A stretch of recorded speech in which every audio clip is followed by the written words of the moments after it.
তাদের কর্মসূচি বাস্তবায়ন করতে হলে দরকার একটি জবাবদিহিমূলক সরকার, দরকার একটি নির্বাচিত সরকার।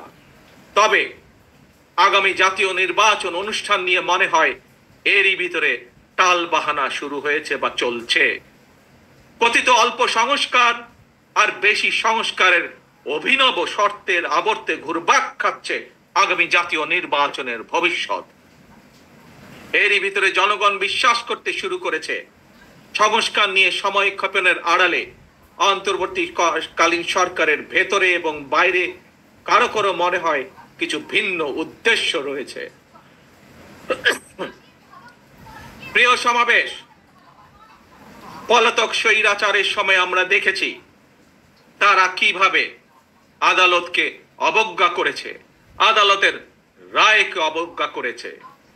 অত্যন্ত দুঃখের সাথে বলতে হয়, পলাতক স্বৈরাচারের পরে যেই সরকারের কাছে দেশের মানুষ আশা করেছিল যে আইনের প্রতি সম্মান থাকবে, আমরা দেখেছি আদালতের রায়ের প্রতি সম্মান না দেখিয়ে যারা ইশরাক হোসেনকে ঢাকা দক্ষিণের মেয়রের দায়িত্ব গ্রহণে বাধা সৃষ্টি করেছে, সেই স্বৈরাচারের সেই একই যে ঘটনা সেটির পুনরাবৃত্তি আমরা দেখতে পাচ্ছি।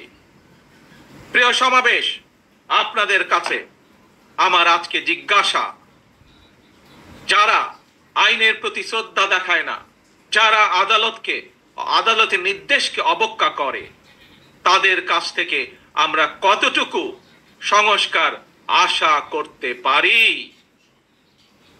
প্রিয় সমাবেশ, আমি প্রায় একটি কথা বলি, পুঁথিগত সংস্কারের চেয়ে ব্যক্তি মানসিকতার সংস্কার অনেক বেশি জরুরি।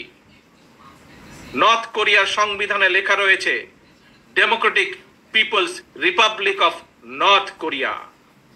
সুতরাং কি লেখা আছে তার চেয়েও বেশি যেটি জরুরি তা হলো মেনে চলা।